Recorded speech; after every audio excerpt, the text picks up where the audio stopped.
I, 32 female, have been married to my ex Dan, 35 male, for 6 years before we divorced at the end of 2020 due to his cheating with Kate. Kate and Dan have a son who's a toddler who was conceived and born during the pandemic while I was under high risk, and their entire affair has cost me some of my physical health, not just mental. After the divorce, Dan moved out of my house and we haven't spoken since. Last week, Dan suddenly dropped his son at my house without giving me any warning or explanation. He only mumbled that Kate was giving birth to their second child and needed him in the delivery room due to complications. He left before I could protest, and I've tried texting and calling him multiple times and have received no reply. I don't know why he thought it was a good idea, as I had plans, and they definitely didn't involve someone else's child. I ended up calling the police and told them what happened, explained it wasn't my child, and I hadn't agreed to look after him and his dad wasn't responding.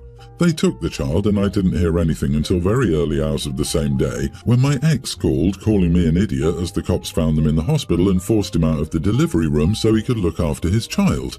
Hence, he missed the birth of his second, and Kate had some complications, so she's in intensive care.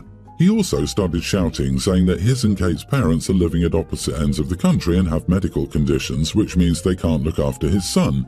I told him that he should have used his brain cells and thought about it in advance instead of dumping the product of his affair at my house, knowing that he and I were not civil, but he was called an even bigger idiot. I've mentioned this to some of my family and friends, and while some people are on my side, others agree with my ex, saying I should have looked after the kid and was an idiot for calling the cops. You haven't spoken to this man in 3 years, and he suddenly turns up expecting you to look after the child he had with his affair partner? What? This is absolutely bonkers. Wow, bit rich of him to expect you to care about any of that after he gave zero craps about your health. Of course, it was a very crappy situation for the child to be in, but that's not your fault or responsibility. Dad put him in that situation. You are not the idiot. Also, honestly, cut out the people who think what he did is okay. I mean, I do feel for that poor kid being dropped off at a total stranger's house, who then calls the police, and the police take him to his dad, and his dad is stressed and furious. That must have been a traumatizing night for him. But you didn't decide to traumatize the boy like that, his dad did. Of course, his dad should have figured out ahead of time what the plan was for looking after a 3-year-old if his mom had to go to the hospital. Of course, the plan should not have included dump the boy on X with no notice. The cheating ex isn't the only one at fault. Good old Kate, the affair partner, was involved too. What to do with the child should have, and likely was, part of the birthing plan. They had a good 8 months to figure this out. Don't either of these mental giants have friends? Their best option was to drop the boy off at a stranger's home, expecting the stranger just to accept the situation. It's not like the child was put into the foster system. They just returned him to the responsible, cough cough, party. Good old Kate was involved too. We have no idea, honestly. Maybe Kate had devised a better plan than dump my kid at your ex's. Dan didn't want to have to carry it out. The person whom we know was at fault was the daddy. It's bizarre to think she would be okay with her kid being dropped off with her husband's ex. I would freak out even if he suggested it.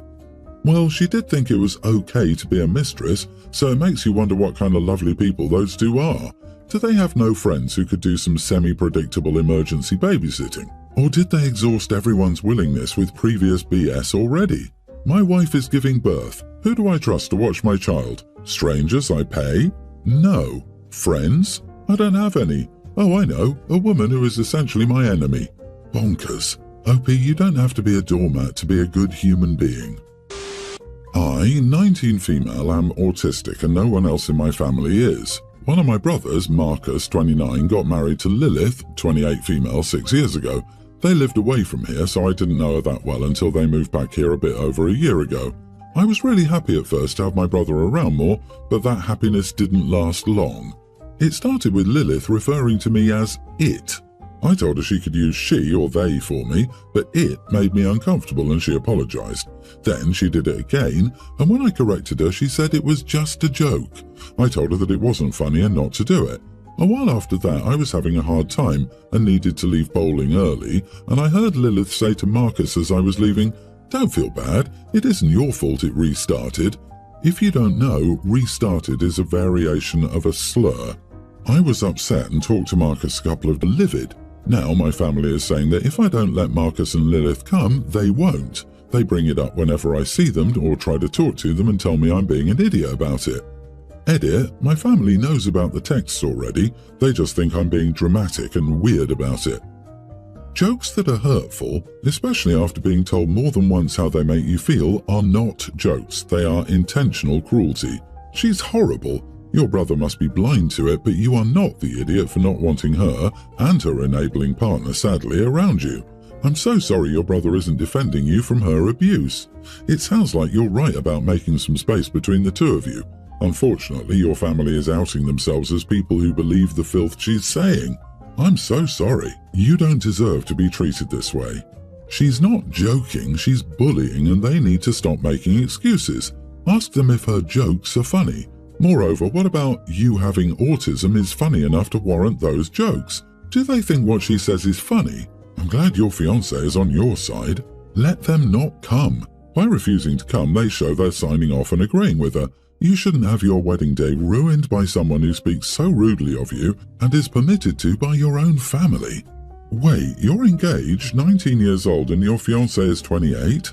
Bro, how long have you and your fiancé dated or been together? I'm still a bit shocked. You're 19. Your brain isn't even fully formed yet. Do not get married to a man nearly a decade your senior. Forget your brother and really think about what you're doing. Mature 28-year-olds don't want to date teens. As rude as your sister-in-law was, she sadly possibly has a point. The 28-year-old groom-to-be's motives are highly suspect. More than likely, he's looking for a young girl to control, and OP fits the profile. OP, you are the idiot for marrying someone at a completely different life stage than you. I know plenty of my friends who had a first marriage to get out of a bad home life situation. They're divorced with a bandwagon of relationship trauma, or they got baby-trapped and are miserable as heck as they spent their youth on the wrong person. I've been with my husband for 22 years. We have 4 children, ages 20, nearly adult, a young grammar schooler and a newborn. Before my youngest, I'd given birth to my angel baby, who lived 8 minutes and was born prematurely. My next child was born with Down syndrome and a heart defect. She needed multiple surgeries at birth but now is thriving. I know you guys are probably thinking, why would I have another baby after this? It wasn't really planned. My mother has said since the beginning of my pregnancy about termination, how I'm too old and how something certainly will be wrong with this baby as well. It was stressful and heart-wrenching. My husband told me that I shouldn't tell her when I was going into labor because she would make it stressful for me. 9 days ago, I gave birth to my healthy baby girl at the age of 44. No health issues. After I came home and rested for a few days, I invited my mother over. When she got there, she began to cry and said she couldn't believe I would exclude her. I told her I had no other choice, that she wasn't a healthy person to be around for my pregnancy. She accused me of silencing her freedom of speech and how she was only warning me and not setting me up for heartbreak. I said, no, you made me worry more than I needed to. She then said I did this out of revenge and vindictiveness, and not for my own sake but for my own satisfaction. We got into an argument and my husband asked her to leave. I've been upset for days. She hasn't answered my calls. I really thought I was doing the right thing for myself, but now I feel selfish. Am I the idiot? Most importantly, congratulations on your sweet new baby. Secondly, congratulations on marrying a partner with a spine who has your back and will defend you. Finally, not the idiot. 99% of the time, using freedom of speech as an excuse means you were wrong. She knew she was pushing buttons and she was out of line. She only hopes you will knuckle under and apologize to her, thereby rationalizing her bad behavior. Having a baby is one of the most vulnerable times in a woman's life. You should be surrounding yourself with support, help and love. She can have all of her hurt feelings, but you are not in the wrong. Consider treading carefully here in the future. She may be as vindictive as she thinks you are. Freedom of speech protects you from the government, not the Justin. It's a concept that means you can say what you like without being arrested, not a free pass to be a jerk to people or guarantee that what you say will be well received. Congratulations on a healthy baby girl. Your mother's reaction to seeing you'd had such a fortunate and wonderful event was to cry for herself. She seems very nice. It's a shame you seem so desperately inclined to believe that she will magically change her mind about how she feels about you one day. Your husband seems to be willing and able to protect you, and he seems to adore you, and you have a terrific family. Why do you let someone so destructive play any role in your life? Time to block your mother yourself, OP, for your sake and the sake of your family. I, 52 female, have 2 daughters. My eldest is 31. She was my wild child. Since she started walking, she's been climbing trees and terrorizing the wildlife. She would come in completely covered head to toe in dirt and debris daily. As a teenager, she was rebellious. I was constantly worried I'd get a call that she was dead or in jail. She moved out when she was 18 and was determined never to need our help.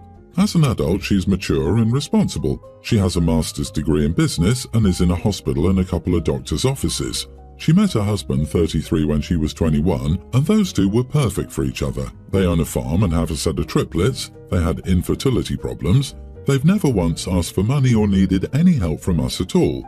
Maybe to babysit every now and again, but that's about it. Those two just have it all put together. My youngest, 27, lives in a camper trailer with her husband.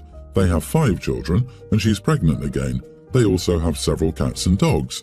Both work, but both have low-paying jobs. Both refuse to do more.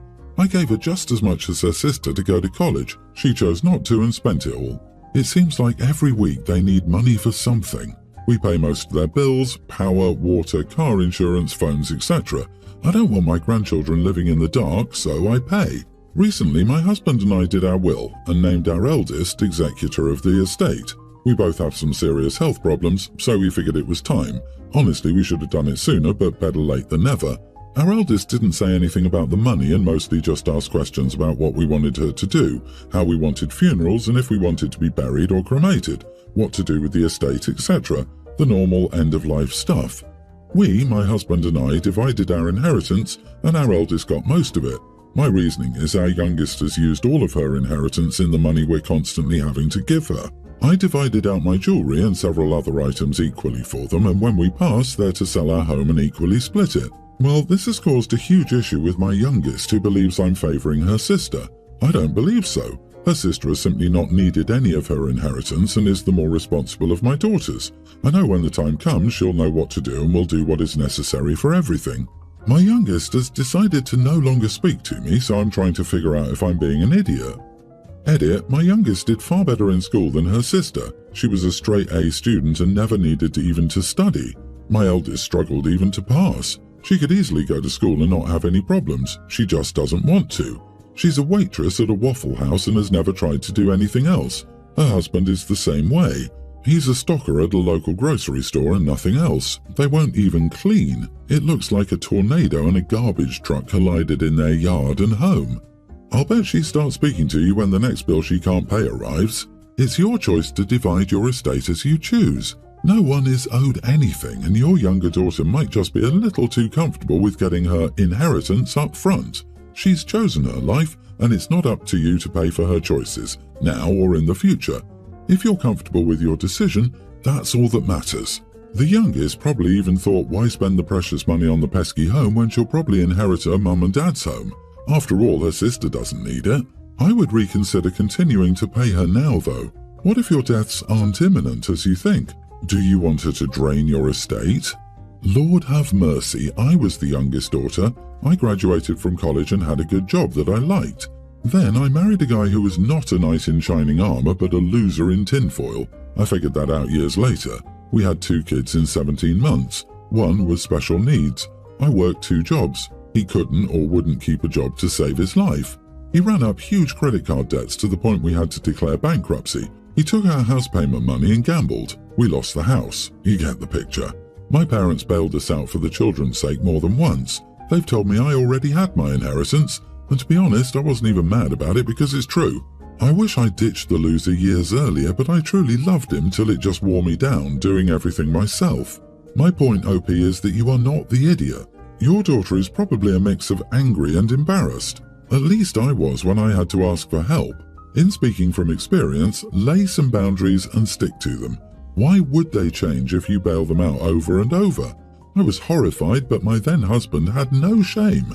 He'd prefer to ask my parents for money than work. You're wise to let them know this in advance. Double check with a lawyer that the will can't be challenged. Good luck. It's not fun.